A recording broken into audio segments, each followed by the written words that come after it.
성경 통독 77일차 히브리인들에게 보낸 서간 6장에서 9장 시편 64편을 읽겠습니다.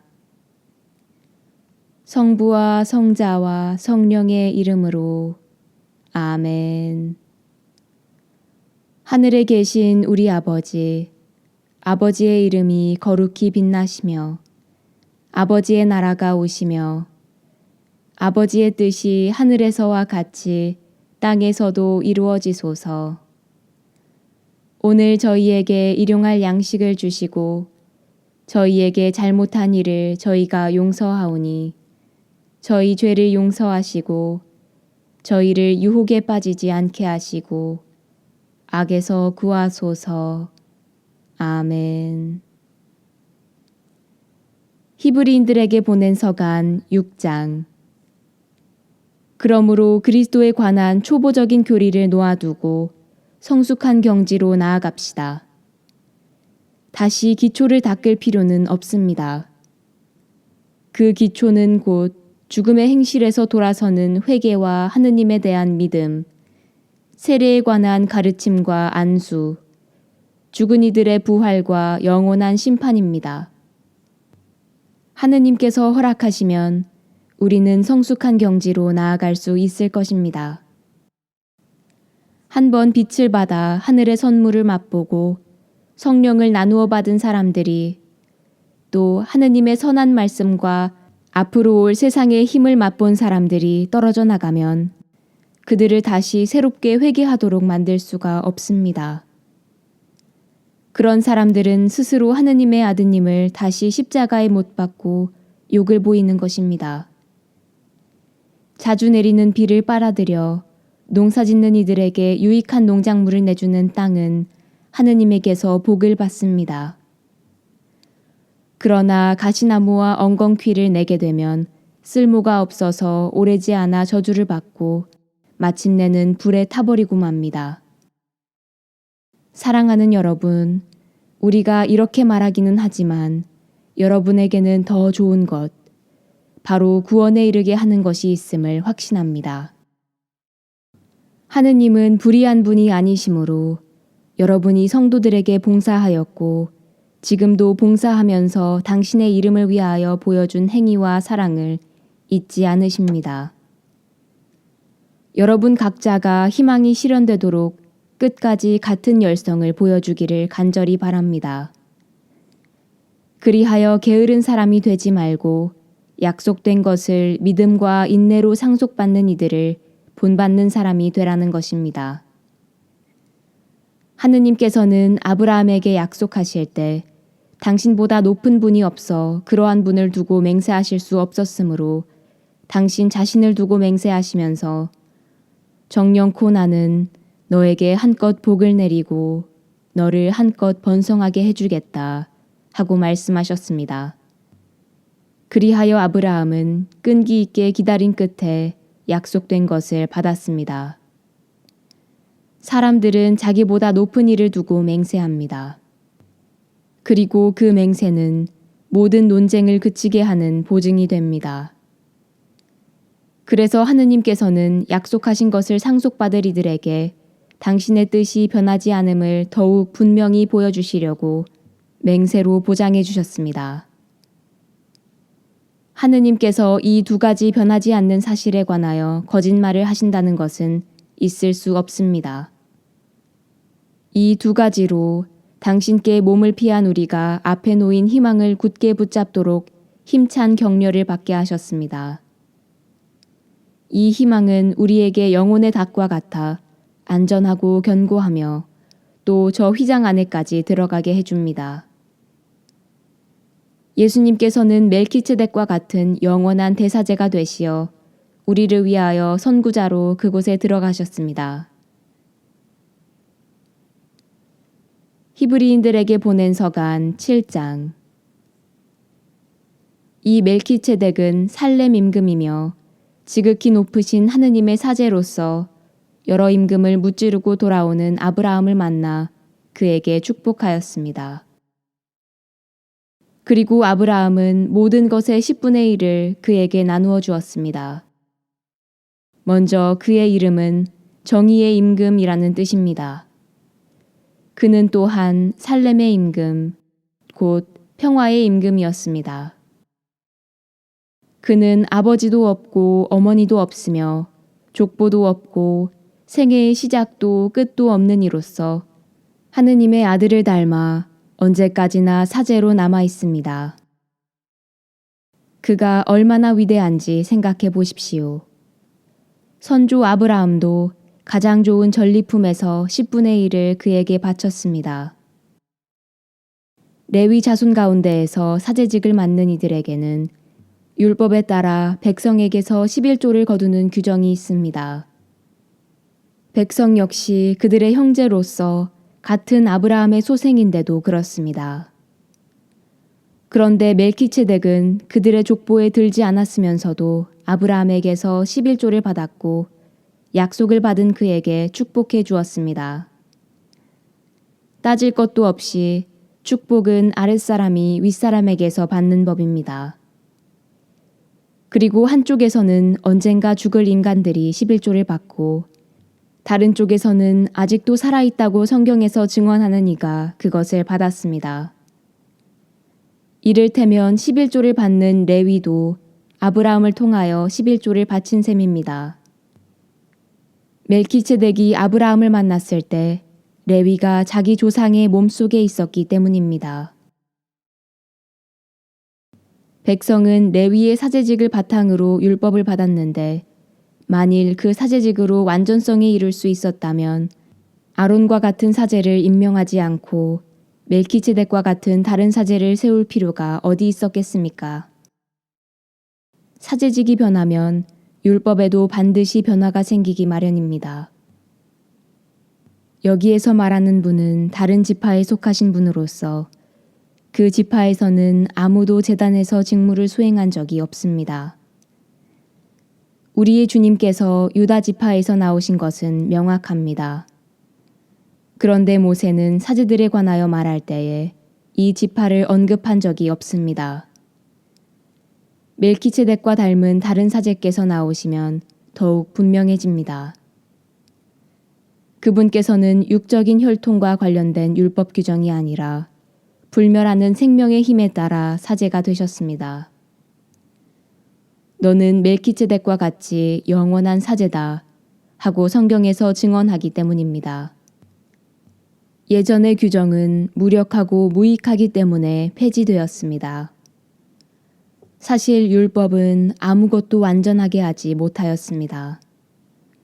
그러나 더 나은 희망이 주어져 우리는 그것을 통하여 하느님께 다가갑니다.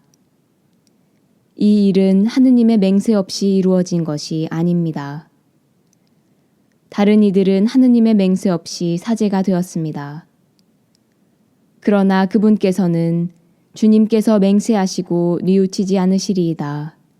너는 영원한 사제다 라고 하였듯이 그분께 말씀하신 분의 맹세로 사제가 되셨습니다. 그러한 만큼 예수님께서는 더 나은 계약을 보증해 주시는 분이 되셨습니다. 또한 다른 사제들은 죽음 때문에 직무를 계속할 수가 없어 그 수가 많았습니다. 그러나 그분께서는 영원히 사시기 때문에 영구한 사제직을 지니십니다.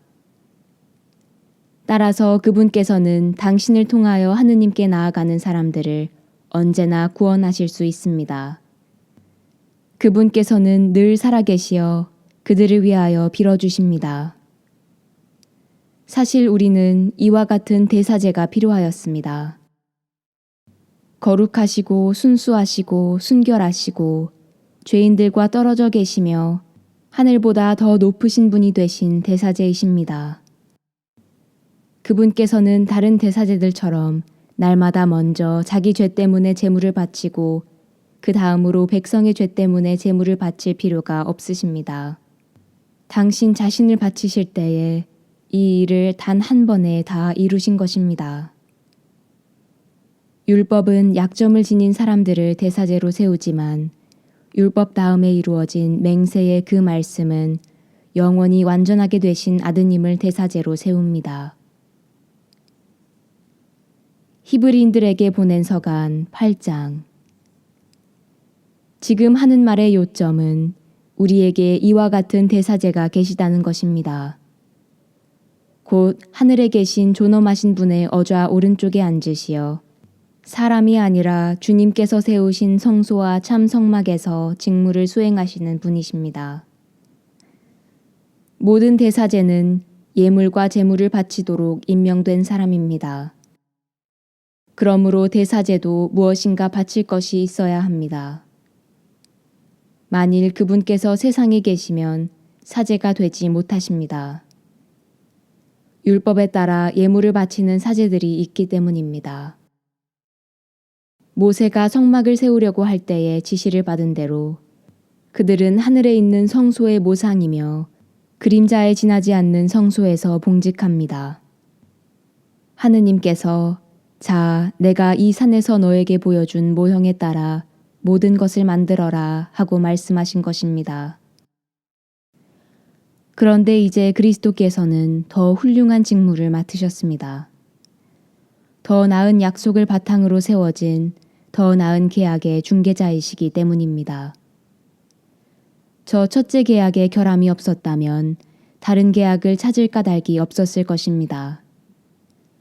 그런데 하느님께서는 그들의 결함을 꾸짖으시며 이렇게 말씀하십니다. 보라, 그날이 온다. 주님께서 말씀하신다. 그때에 나는 이스라엘 집안과 유다 집안과 새 계약을 맺으리라. 그것은 내가 그 조상들의 손을 잡고 이집트 땅에서 이끌고 나올 때에 그들과 맺었던 계약과는 다르다. 그들이 내 계약을 지키지 않아 나도 그들을 돌보지 않았다. 주님께서 말씀하신다. 그 시대가 지난 뒤에 내가 이스라엘 집안과 맺어줄 계약은 이러하다. 주님께서 말씀하신다. 나는 그들의 생각 속에 내 법을 넣어주고 그들의 마음에 그 법을 새겨주리라. 그리하여 나는 그들의 하느님이 되고 그들은 나의 백성이 되리라. 그때에는 아무도 자기 이웃에게 아무도 제 형제에게 주님을 알아라 하고 가르치지 않으리라. 그들이 낮은 사람부터 높은 사람까지 모두 나를 알게 될 것이기 때문이다. 나는 그들의 불의를 너그럽게 보아주고 그들의 죄를 더 이상 기억하지 않으리라. 하느님께서는 새 계약이라는 말씀을 하심으로써 첫째 계약을 낡은 것으로 만드셨습니다. 낡고 오래된 것은 곧 사라집니다. 히브리인들에게 보낸 서간 9장. 첫째 계약에도 예배 법규가 있었고 지상 성소가 있었습니다. 사실 첫째 성막이 세워져 그 안에 등잔대와 상과 제사방이 놓여 있었는데 그곳을 성소라고 합니다. 둘째 휘장 뒤에는 지성소라고 하는 성막이 있었습니다. 거기에는 금으로 된 분향제단과 온통 금으로 입힌 계약궤가 있었고 그 속에는 만나가 든 금 항아리와 싹이 돋은 아론의 지팡이와 계약의 판들이 들어 있었습니다. 그리고 궤 위에는 영광의 커룹들이 속죄판을 덮고 있었습니다. 지금은 이런 것들을 자세히 말할 때가 아닙니다. 이러한 것들을 갖춘 뒤 사제들은 언제나 첫째 성막으로 들어가 예배를 집전합니다. 둘째 성막에는 대사제만 1년에 단 한 번 들어가는데 그때에는 반드시 자기와 백성이 모르고 지은 죄 때문에 바치는 피를 가지고 들어갑니다. 이로써 첫째 성막이 서 있는 동안에는 아직 성소로 들어가는 길이 드러나지 않았음을 성령께서 보여주시는 것입니다. 이는 현 시대를 가리키는 상징입니다. 예물과 제물을 바치기는 하지만 그것들이 예배하는 이의 양심을 완전하게 해주지는 못합니다. 먹는 것과 마시는 것과 몸을 씻는 여러 가지 예식과 관련될 뿐입니다. 이 모든 것은 새 질서의 시대가 시작될 때까지만 부과된 외적인 법규일 따름입니다. 그러나 그리스도께서는 이미 이루어진 좋은 것들을 주관하시는 대사제로 오셨습니다. 그분께서는 사람 손으로 만들지 않은, 곧 이 피조물에 속하지 않는 더 훌륭하고 더 완전한 성막으로 들어가셨습니다. 염소와 송아지의 피가 아니라 당신의 피를 가지고 단 한 번 성소로 들어가시어 영원한 해방을 얻으셨습니다. 염소와 황소의 피, 그리고 더러워진 사람들에게 뿌리는 암송아지의 재가 그들을 거룩하게 하여 그 몸을 깨끗하게 한다면, 하물며 영원한 영을 통하여 흠없는 당신 자신을 하느님께 바치신 그리스도의 피는 우리의 양심을 죽음의 행실에서 얼마나 더 깨끗하게 하여 살아계신 하느님을 섬기게 할 수 있겠습니까? 그러므로 그리스도께서는 새 계약의 중개자이십니다. 첫째 계약 아래에서 저지른 범죄로부터 사람들을 속량하시려고 그분께서 돌아가시어 부르심을 받은 이들이 약속된 영원한 상속재산을 받게 해주셨기 때문입니다. 유언이 있는 곳에서는 유언자의 죽음이 확인되어야 합니다. 유언은 사람이 죽었을 때에야 유효한 것으로 유언자가 살아있을 때에는 효력이 없습니다. 사실은 첫째 계약도 피 없이 시작된 것이 아닙니다. 모세는 율법에 따라 온 백성에게 모든 계명을 선포하고 나서 물과 주홍 양털과 우슬초와 함께 송아지와 염소의 피를 가져다가 계약의 책과 온 백성에게 뿌리며 이는 하느님께서 너희에게 명령하신 계약의 피다 하고 말하였습니다. 그리고 성막과 쓰이는 모든 기물에도 같은 방식으로 피를 뿌렸습니다. 율법에 따르면 거의 모든 것이 피로 깨끗해지고 피를 쏟지 않고서는 죄의 용서가 이루어지지 않습니다. 그러므로 하늘에 있는 것들을 본뜬 모상들은 이러한 의식으로 깨끗하게 할 필요가 있었습니다. 그러나 하늘의 것들은 그보다 나은 제물이 필요하였습니다. 그리스도께서는 참성소의 모조품에 지나지 않는 곳에 곧 사람 손으로 만든 성소에 들어가지 않으셨습니다. 이제 우리를 위하여 하느님 앞에 나타나시려고 바로 하늘에 들어가신 것입니다. 대사제가 해마다 다른 생물의 피를 가지고 성소에 들어가듯이 당신 자신을 여러 번 바치시려고 들어가신 것이 아닙니다. 만일 그렇다면 세상 창조 때부터 여러 번 고난을 받으셔야 했을 것입니다. 그러나 이제 그분께서는 마지막 시대에 당신 자신을 제물로 바쳐 죄를 없애시려고 단 한 번 나타나셨습니다. 사람은 단 한 번 죽게 마련이고 그 뒤에 심판이 이어지듯이 그리스도께서도 많은 사람의 죄를 짊어지시려고 단 한 번 당신 자신을 바치셨습니다. 그리고 당신을 고대하는 이들을 구원하시려고 죄와는 상관없이 두 번째로 나타나실 것입니다. 시편 64편. 지휘자에게 시편 다윗. 하느님, 비탄 속에서 부르짖는 제 소리를 들으소서. 원수에 대한 두려움에서 제 생명을 지켜주소서. 악한 자들의 음모에서, 나쁜 짓 하는 자들의 폭동에서 저를 숨겨주소서. 그들은 칼처럼 혀를 벼리고 독한 말을 화살처럼 시위에 매겨 무죄한 이를 숨어서 쏘려 합니다. 느닷없이 그를 쏘고서는 두려워하지도 않습니다. 그들은 악한 일을 단단히 꾸며내어 덫을 놓자 모의하고서는 누가 자기들을 보랴하고 말해댑니다. 불의한 것을 생각해내고는 말합니다. 우리는 준비가 다 됐다. 계획이 세워졌다. 사람의 속과 마음은 헤아리기 어렵습니다. 그러나 하느님께서 그들을 화살로 쏘시리니 그들은 순식간에 상처를 입으리라. 그분께서 그들을 자기네 혀로 망하게 하시리니 그들을 보는 이마다 머리를 흔들리라. 이에 모든 사람이 두려워하여 하느님께서 하신 일을 전하며 그분의 업적을 깨달으리라.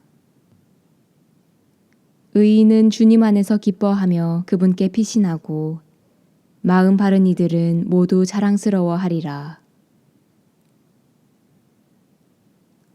영광이 성부와 성자와 성령께 처음과 같이 이제와 항상 영원히 아멘.